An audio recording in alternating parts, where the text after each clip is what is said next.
Yeah, like my age, I'm the age that I came up during everything. Right. You know what I mean?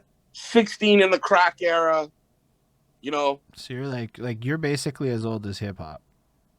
Yeah, dude, I grew up with the culture. Yeah, that's actually pretty amazing. So when you're saying then now, so basically, when did you though like get to the point? Like, what was your like? Because it's usually around puberty is where I ballpark it. It could be any time. So you're buying all these records. Are you like actively interested in the music at that point, or is it more like a hobby Dude, that you're like, or no. I'll tell you, I'm gonna give all the love to one person because he's totally the guy who did it. So there was a guy, my mom's best friend name was Christine, and she had two sons, Chris and Jamie. Chris was the older of Jamie my age, and we used to hang out all the time. Chris was older, and like in hindsight, he was just, you know what I mean? He was just into everything. You know what I mean? Like right? he knew how to dress. He had a fucking, he had some dope chains. These fucking shoes were always fucking fresh. Like he went out every weekend. He had the flyers for all the events. He was the dude when I was really young. He was the first dude I ever seen the boombox. Mm. You know what I mean? Like growing up. Like I remember him having a boom, but this is before hearing rap music. I remember him having a boom box and having rollerblades, and he would skate around on these rollerblades, listening to funk and shit, like good funk, on this big ass boom box on his shoulder, like rollerblading, doing like fucking tricks and shit, like rolling blading in the hallways in our building and shit. Like I remember that shit. You know what I mean? Yeah, that's Then bless. he was the he was the first one where I heard hip hop. He I don't know where he got him, but he would get his hands on the Mr. Magic mixtapes. And so at the beginning you would hear a bunch of funk and there'd be no rap, and then all of a sudden, everyone at least that I know that's my age from my era, Curtis Blow basketball rap was the first rap you heard. Okay, I didn't know That that. was the first rap. Yeah, that was the first rap you heard. Everyone thinks that Sugar Hill Gang was the first record to break. It wasn't. There was a whole bunch of records that broke on the radio before Rapper's Delight. Rapper's Delight was the first record to get pressed. Like it was actually Okay. pressed on vinyl. But there was tons of songs before that came on that were on cassette tape or however they fucking gave it to the radio show. You know what I'm saying?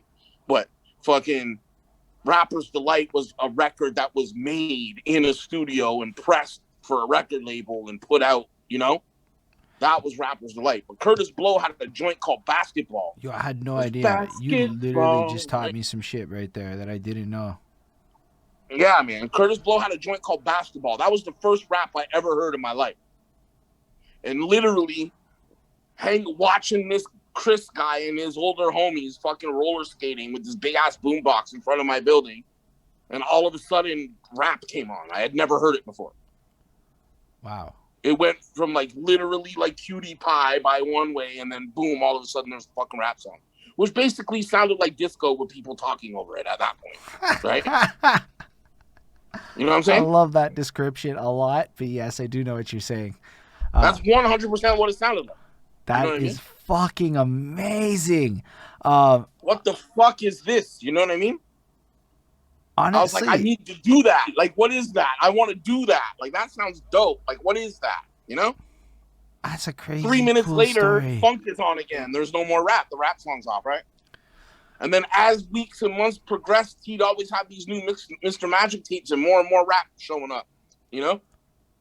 So, And that's how I got into hip hop, was through him. And he took the rollerblades off and started breakdancing. He was the first dude. He went from like rollerblading to fucking b-boying. And he was like, to this day, the best up rocker I've ever seen in my life, like ticking and popping and all that shit. He was fucking amazing. yo, that is Chris a McGill. this story that you told right here is like the fucking gems of what this show is. Like honestly, because yo, that what you just said, that kind of an experience that you have, that creates this moment, right? In your moment, I never lived that. So when you're like describing this lack of desire for the culture, and relatively speaking, I'm way more in tune with it than somebody 10 years younger than me, right? But like, man, I never lived that. That never happened to me. Not one time did I ever even think to go like looking for that until I talked to somebody like you who shares that raw passion with me. And I'm like, yo, okay, I get it. I get what the fuck you're talking about now. When you're like, yo, that's the culture for me. I grew up with this and then it turned into stuff. And I'm like, okay, that Yeah, is no, way but different than me where rap it's like, wasn't even good for like the first, like, rap, like, it, I can't believe I'm gonna say this because I speak the don't really truth, mean my it, but I man. do mean it. I know what you mean, so speak that truth. So, rap was very Cat in the Hat until Rakim. Yep. Rakim changed everything. That's a long time. People like don't know how long of a time that. I mean, there was No, examples. that's legitimately like, whew, I'm gonna say a solid fucking 8 to 10 years of fucking rap music.